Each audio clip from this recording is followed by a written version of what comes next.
नमस्कार, Mansi Marathi recipes and ब्लॉग्समध्ये तुम्हा सर्वांचं स्वागत आहे। तर आज आपण ह्या व्हिडिओमध्ये भेंडीची भाजी कशी बनवणार हे आपण ह्या व्हिडिओमध्ये पाहणार आहोत। तत्पूर्वी जर तुम्ही चॅनलवर नवीन असाल तर सबस्क्राईब करा, जेणेकरून मी ज्या वेळी व्हिडिओ अपलोड करेन त्यावेळी पहिले नोटिफिकेशन तुम्हाला मिळेल आणि तुम्ही कोणतेच माझे व्हिडिओ हे मिस करणार नाहीत। चला आता आपण रेसिपीला सुरुवात करूया। आता ही मी भेंडी धुणार 2-3 पाण्याने आणि चांगली पुसून घेणार आणि मी कापून घेते।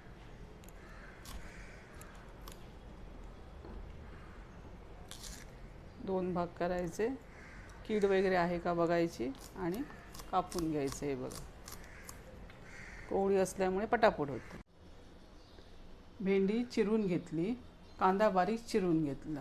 चला तर मग सुरुवात करूया भेंडीची भाजी करायला। तवा छान तापलाय, मी भिड्याचा तवा वापरलाय। आता ही बघा भेंडी मी तव्यावर परतून घेते। हे बघा, थोडा वेळ जरा अशी परतून घ्यायची म्हणजे चिकटपणा जाईल चांगला। चांगली अशी परतून घ्यायची, जरा परतत राहावी लागते। ही बघा अशी परतत राहायची, एकसारखी परतत राहायची अशी। जर आपण नाही ढवळली मग ती म्हणजे चिकटणार, त्यामुळे असं आपण चमच्याने हे असं हेच करावं लागतं। बघा अशी परतत राहावी लागते। हे बघा आता हळूहळू ती सुकी होणार, सुकी झाली की आपण काढून घ्यायची। बघू शकता, हे बघा, हे बघा आपण परतत जसं जसे जाऊ, जसं टाईम जाईल 5-10 मिनटं जातातच ही अशी परतायला। हे बघा जरा मग ती सुकी सुकी होते। हे बघा, आणि मग भाजी पटकन होते। मग नुसती फोडणी द्यायची असते आपल्याला कांद्यावर। हे बघा आता ही तुम्ही बघू शकता, त्याचा चिकटपणा बघा बऱ्यापैकी कमी झाला आहे। ह्याच्यामध्ये मीठ पण मी टाकलं नाही, मीठ टाकलं नसल्यामुळे ही भाजी तुम्हाला हिरवीगार दिसते। ही बघा, मीठ वगैरे काहीच नाही टाकायचं, नुसती पहिली परतून घ्यायची। हे बघा आता बऱ्यापैकी चिकटपणा कमी झाला, अजून थोडा वेळ जरा जाईल। हे बघा तुम्ही बघू शकता जी आता हे बघा सगळा म्हणजे चिकटपणा कमी झाला। आता ही भाजी आपण काढून घ्यायची। ही बघा ताटामध्ये ही अशी काढून घ्यायची। ही बघा अशी काढून घ्यायची। हे बघा अशी ह्या पलित्याने अशी काढून घ्यायची। ही बघा अशी, हे बघा हे झालं। आता आपण तेल टाकायचं, असं तेल टाकून घ्यायचं। जरा भेंडीच्या भाजीला जरा तेल लागतं। हे बघा आता तवा हा चांगल्यापैकी गरमच आहे। तर आता आपण मिरच्या फोडणीला टाकायच्या। हे बघा जरा मिरच्या मोठ्याच करून घ्यायच्या, कारण मग बारीक केले तर आपल्याला समजणार नाही, म्हणून हे बघा मिरच्या जरा मोठ्याच करायच्या, जरा उभ्या चीर देऊन घ्यायच्या। हे बघा, हे बघा तुम्ही मिरच्या बघू शकता। मिरच्या चांगल्या भाजल्या की हा कांदा टाकून घ्यायचा। हा बघा चांगला परतायचं, चवीप्रमाणे मीठ टाकायचं। कांदा नरम होईपर्यंत परतून घ्यायचं, गॅस मिडियम ठेवायचं। आता ही मी मिरचीवर करते, तुम्हाला मसाला हवा असेल तर तुम्ही मसाला वापरू शकता। मिरचीच्या ऐवजी आपण नंतर मग मसाला टाकायचा। आता कसं आपण आता वरण केलं तर आपण मसाल्यावर करायची भाजी। आता मी तिखट डाळ केली आहे म्हणून मी आता मिरची टाकून करते। हे बघा, आणि भिड्याच्या तव्यामध्ये केलेली भाजीला चांगली चव असते। हे बघा मी आता लसूण नाही वापरले, तुम्हाला जर हवी असेल तर तुम्ही लसूण वापरू शकता। तुम्हाला टोमॅटो हवा असेल तरी वापरू शकता, कारण ही सुकी भाजी आहे।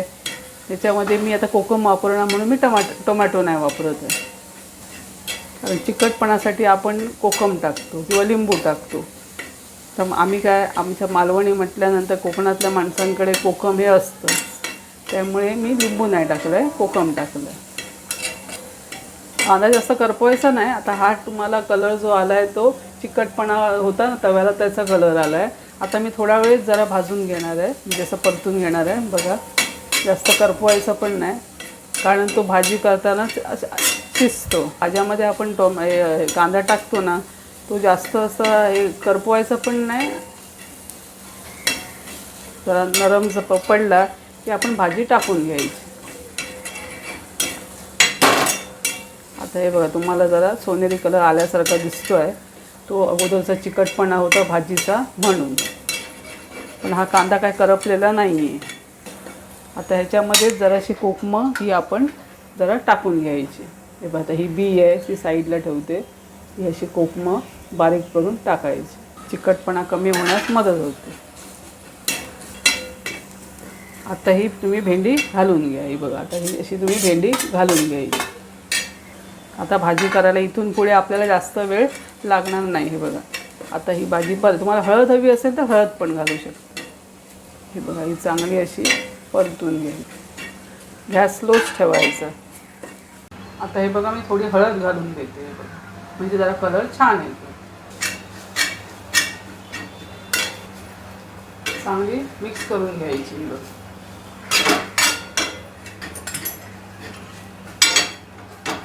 हे सगळे मिक्स करून घ्यायची.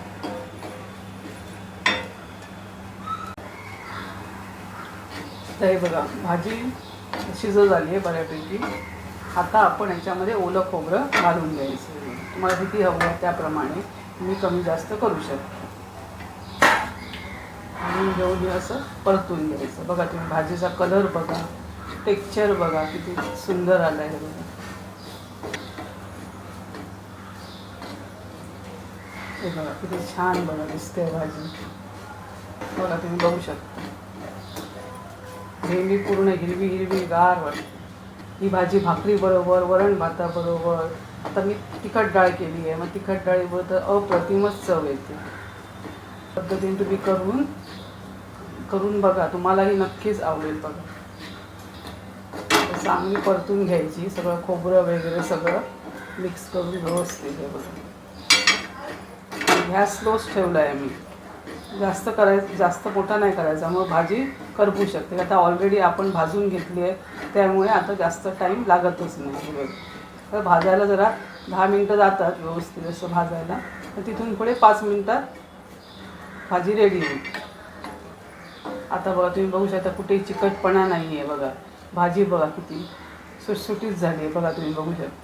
अशा प्रकारे ही आपली भाजी बघा भेंड्याची रेडी झाली आहे. बघा, ही भाजी आहे ना आपल्या हेल्थसाठी म्हणजे फायदेशीरच आहे.